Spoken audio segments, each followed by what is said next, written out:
మన ప్రభువును రక్షకుడైనటువంటి యేసుక్రీస్తు వారి నామములందరికీ వందనాలు ప్రియులారా. మరి భక్తులు చేసినటువంటి ప్రార్థన మనం ధ్యానించుకుంటూ ఉంటున్నాం. దయచేసి విన్న వాక్యములు వ్యర్థంగా పోకుండా మీ స్నేహితులకు కానీ, మీ యొక్క ఇరుగు పొరుగు వారికి, వెల్విషర్స్కి, మీ కొలీగ్స్కి పంపించమని ప్రేమపూర్వకంగా కోరుతూ ఉన్నాను. నిజంగా దేవుడి మీద ప్రేమ ఉంటే మీరు అది చేయండి. దేవుడి మీద ప్రేమ లేదనుకో చేయకుండా ఉండండి. కాబట్టి ప్రియులారా, ఎందుకంటే మరి దేవుడు మనల్ని ఏర్పాటు చేసుకుని బ్రతికిస్తుంది. మరి ఓ చిన్న కార్యం మనం చేయకపోతే నిజంగా అది వ్యర్థము. మనల్ని దేవుడు ఎంతగానో పోషించి బ్రతికించి బలపరుస్తున్నాడు. కాబట్టి అది గమనించండి. దయచేసి విన్న వాక్యములు వ్యర్థంగా పోకుండా వేరే వాళ్ళకు కూడా పంపించండి. మీ పనులు మీరే చూసుకోకుండా దేవుని కార్యాలు కూడా చూడటానికి ప్రయత్నం చేయండి. దయచేసి అది ఆ రీతిగా చేస్తారని నేను నమ్ముతున్నాను.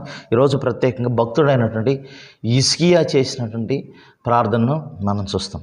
ప్రియమైన దేవుని బిడ్డలారా, ఇక్కడ హిజ్కియాను మనం గమనించినట్లయితే యెషయా గ్రంథం 38వ అధ్యాయంలో తెలియచేయబడతా ఉంటుంది. అక్కడ మరి హిజ్కియాకు మరణకరమైన రోగం ఒకటి కలిగింది. కాబట్టి ప్రవక్త అయిన ఆమోజు కుమారుడైన యెషయా అతని వద్దకు వచ్చి, నీవు మరణమవుచున్నావు, బ్రతుకువు కనుక నీ ఇల్లు చక్కబెట్టుకోమని యెహోవాకు సెలవిచ్చున్నాడని చెప్పగా. చూడండి ప్రియమైన దేవుని బిడ్డలారా, నీ ఇల్లు చక్కబెట్టుకోమని హిజ్కియా తెలియజేస్తూ ఉన్నాడు. అంటే ఒకసారి ఎప్పుడైనా అంటే మనకి నిజంగా హిజ్కియాకి దేవుడు గొప్ప కార్యం చేస్తున్నాడు. ముందు అంటే తన మరణ దినాన్ని తనకు తెలియజేస్తూ ఉన్నాడు. నిజంగా చాలామందికి మరణ దినం తెలియదు, ఎప్పుడు చనిపోతారో తెలియదు. కానీ హిజ్కియా దేవుడి దృష్టికి అనుకూలంగా యథార్థంగా బ్రతికాడు. కాబట్టి తను ఏమన్నా లోపాలు ఉంటే తను సరి చేసుకుని మరి ఇల్లు చక్కబెట్టుకోమంటే ఇక్కడ అర్థమైందంటే మన ఆత్మీయ జీవితంలో మరి సరి చేసుకుని నిలబడి దేవుని ఎదుట పరిశుద్ధతో నీతి యథార్థ హృదయం కలిగిన వారై ఉండాలనేదే దేవునికి ఉద్దేశం. కాబట్టి అక్కడ ప్రవక్త అయినటువంటి యెషయా ఆ యొక్క హిజ్కియా రాజుతో తెలియజేస్తూ ఉన్నాడు. హిజ్కియా రాజు కూడా ఒక గొప్ప రాజుగా మనం చూస్తాం ఇశ్రాయేల్ రాజుల్లో.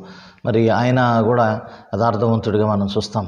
మరి ఆ హిజ్కియాకి మరణకరమైన రోగం కలిగిందంట. యథార్థవంతులైన నీతిమంతులైన ప్రియులారా, మరి మానవునికి అనారోగ్యం అనేది సహజం. కొన్నిసార్లు దేవుడు పరీక్షించడానికి ఎలా చేస్తాడు. కొన్నిసార్లు ఆయన చిత్తం ఏంటో అది మన జీవితంలో నెరవేరుస్తాడు. అలాంటప్పుడు మన దేవుని చిత్తానికి లోబడాలి.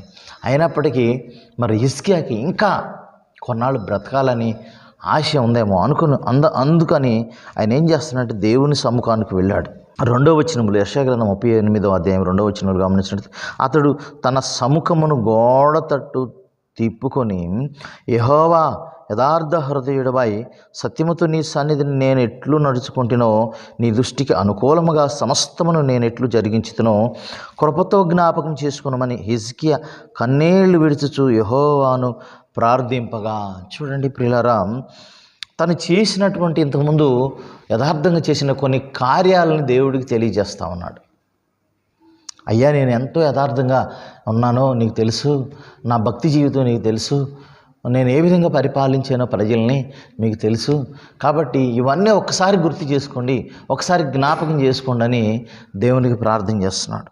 అట్లా ఏమంటున్నాడంటే కృపతో జ్ఞాపకం చేసుకోమంటున్నాడు. ఇక్కడ డిమాండ్ చేయట్లేదండి. ఆయన ప్రార్థనలో డిమాండ్ లేదు. హిజ్కియా చేసిన ప్రార్థనలో డిమాండ్ లేదు. కానీ హిజ్కియా చేసినటువంటి ప్రార్థనలో మనం చూసినట్టయితే ప్రియులారా, ఆ బతిమాలటం ఉంది. అయ్యా, నీ కృపతో నన్ను జ్ఞాపకం చేసుకోమంటున్నాడు. కన్నీళ్లు విడుస్తూ ఉన్నాడు. దేవుడు దయగలిగిన జాలి కలిగిన దేవుడు కదా, కన్నీళ్లను తుడుస్తాడు. ఆయన దుఃఖాన్ని తీసివేస్తాడు. 4వ వచనంలో యెహోవా వాక్కు యెషయాకు ప్రత్యక్షం ఎలాగో సెలవిచ్చినావు, నీవు తిరిగి హిజ్కియా యొద్దకు పోయి అతనితో ఇట్లాను, నీ పితరుడైన దావీదునకు దేవుడైన యెహోవా నీకు సెలవిచ్చినదేమనగా, నీవు కన్నీళ్లు విడిచుట చూచితిని, నీ ప్రార్థన అంగీకరించినాను అన్నాడు. నేను ఎప్పుడైతే ప్రార్థన చేశాడో ప్రియమైన దేవుని బిడ్డలారా, ఈయన యొక్క ప్రార్థన దేవుని దగ్గరకు వెళ్ళింది. మళ్ళా ప్రవక్త అయినటువంటి మరి యెషయాను పంపించి ఆయన దగ్గరికి, ఓకే, నువ్వు చేసిన ప్రార్థన దేవుని దగ్గరికి వెళ్ళింది, నీ కన్నీటిని దేవుడు చూశాడు కనుక అని మరి 6వ వచనంలో, ఇంకా 15 సంవత్సరముల ఆయుష్ నీకు ఇచ్చెదను, మరియు ఈ పట్టణమును నేను కాపాడుచు నిన్నును ఈ పట్టణమును అషూరు రాజు చేతిలో పడకుండా విడిపించెదను.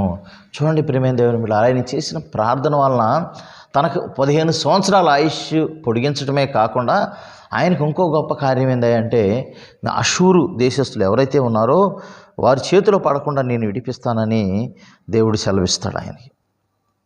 కాబట్టి ప్రియమైన దేవుని బిడ్డ, నిజంగా మరి హిజ్కియా చేసిన ప్రార్థన దేవుడు ఆలకించాడు. అంటే మరణాన్ని తప్పించాడు. కాబట్టి మన మరణ దినము ఎప్పుడో మనకు తెలియదు. కాబట్టి మనము సజీవులుగా ఉన్నప్పుడే దేవుడికి మనం మొరపెట్టాలి. మనం ఎప్పటికప్పుడు చక్కబరుచుకోవాలి, మన ఆత్మీయ జీవితాన్ని సరిచేసుకుని దేవుని ఎదుట నిలబడాలి. ఎందుకంటే ప్రభు రాకడ ఎప్పుడు మనకు తెలియదు. కాబట్టి మరి మన మరణం ఎప్పుడో మనకు తెలియదు. ఆవిరి వంటిది మన జీవితం. కాబట్టి ఇంతలో ఉండి అంతలో మాయమయ్యే ఆవిరి వంటిది. కాబట్టి మనం ఏం చేయాలి?